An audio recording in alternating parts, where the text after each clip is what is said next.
Hello everyone.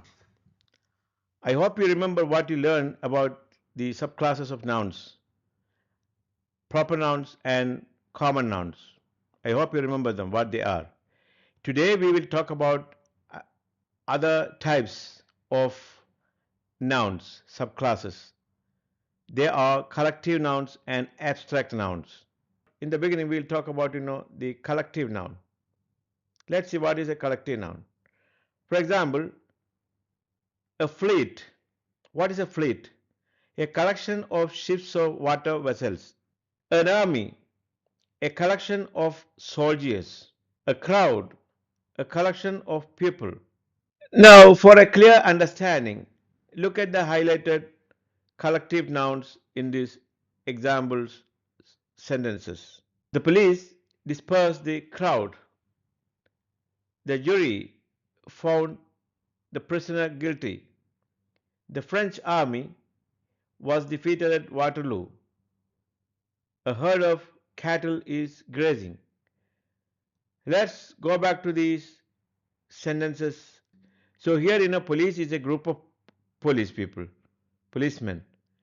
A crowd, a group of people. The jury found the prisoners guilty. Jury is in a group of advocates. The French army is a group of soldiers. Herd of cattle is grazing. Herd, number of goats or any animals that is in a herd is called a herd. It's a collective noun. Now thus a collective noun may be defined as a group of persons, animals or objects of the same kind considered as a single whole. Now we will talk about the other subclass of a noun, an abstract noun. What an abstract noun is?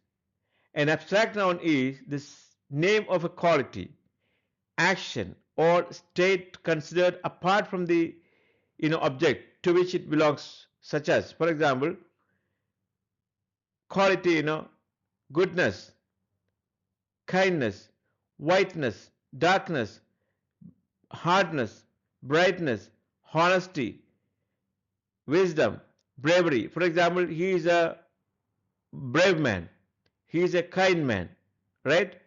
Or he is a wise man. you know, Considering apart from the object to which it belongs to. That kindness belongs to a man. So we are saying that, kindness, we can say a kindness. Now, action, laughter, theft, moment, judgment, hatred, etc. Now, a state, for example, childhood, boyhood, youth, slavery, sleep, sickness, death, poverty. So these are state or a condition. So such a noun is called an abstract noun. Basically it is called an abstract noun because you cannot touch and see them. You can only feel them. You cannot physically see them, right? Now certain names of arts like sciences, grammar, music, chemistry, you know, mathematics, all these are abstract nouns because we cannot see them actually. We can only feel. Now we are learning grammar, but we cannot see the grammar, but we can feel grammar what it is, right? This also come under abstract nouns. For example, we repeat, we can speak of a soldier, brave soldier, a strong man, a beautiful flower, and so on. But we can only think of these qualities apart from any person or thing, and speak of what a persons do or feel apart from the persons themselves, and give it a name. That name is called an abstract noun, right? The word abstract means drawn off. Now let's see how abstract nouns are formed. So kindness comes from where? Kind. Kind is an adjective and you are taking the kindness from kind. Most abstract nouns are formed in this way. Okay? I mean they are formed from adjectives. Abstract nouns are formed again from verbs. For example, obedience. Actually, we are taking the obedience from obey. So, an abstract noun is formed from verb. Now, growth. Growth is formed from grow. From common nouns, we know common noun. Now childhood is from child. Child is a common noun because it can be this can be used for any child. Slavery, from slave. Okay, slavery comes from slave. Slave is a common noun. Any slave is a slave. We learn abstract nouns now. Now we are moving on to concrete nouns. Now look at the following words: Muhammad, table, water, crowd, gold. These are, concrete nouns. These are names of persons or things that we can touch and see. Okay, they exist physically on or materially. Such nouns are called concrete nouns. So this is just opposite the abstract nouns. Abstract nouns we said, for example, kindness, braveness, bravery, for example, bravery. Okay, all these all these nouns are, we cannot touch and see them, but we can only think of. But concrete nouns you can touch and see. For example, Muhammad is the name of person. We can touch Muhammad. Table we can touch and see. Water we can touch. Crowd we can touch. Gold we can. It's a name of material, so we can touch and see. So they are all existing physically. Therefore, such nouns are called concrete nouns. Now, material nouns, another subclass of a noun. Material nouns. Look at these nouns: gold, silver, clay, stone, wood, cotton, iron, wool, etc. So these names are names of some, you know substances or materials out of which things are made. Okay, we make out of gold so many things: silver, clay, stones, wood, cotton, iron. We make so many things out of that. So therefore they are called material nouns. Now some material nouns are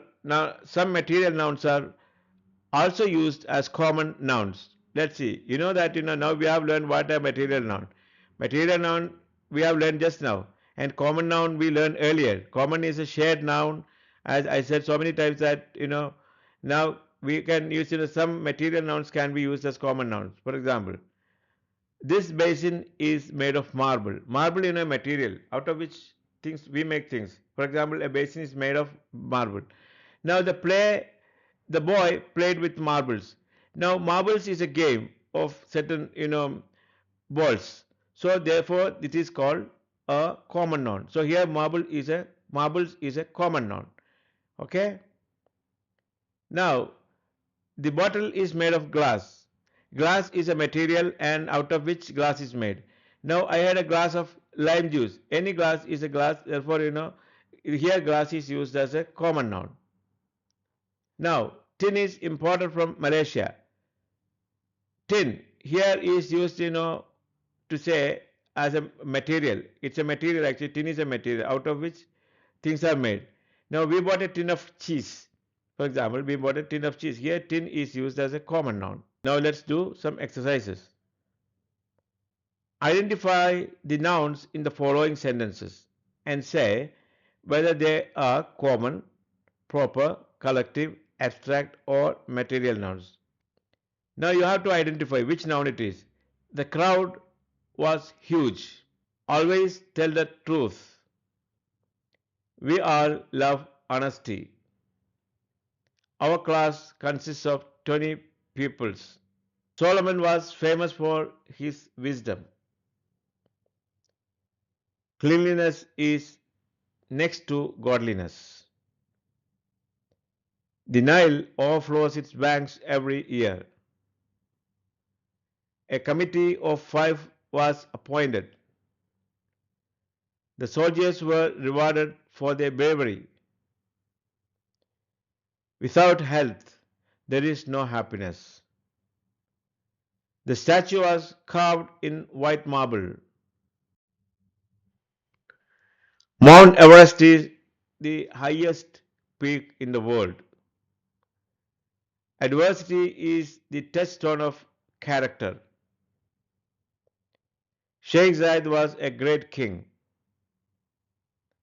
Prevention is better than cure. Now let's move on to the exercise 2. Form abstract nouns from the following adjectives. Long, for example, length. Strong, wide, broad, young, decent, bitter. Now let's go to another exercise to form abstract nouns from the following verbs. See, the given words are actually verbs. You have to form abstract nouns from these following verbs: laugh, obey, live, expect, know, steal. Now let's form abstract nouns from the following common nouns: king, man, thief, woman, bankrupt, infant, mother. I hope you have understood and learned thoroughly the subclasses of noun that we learned today. Please write your answers to the exercises and suggestions if you have any. If you have not subscribed to the channel, please hit the subscription button. Until we meet again, have a nice time. Thank you for watching.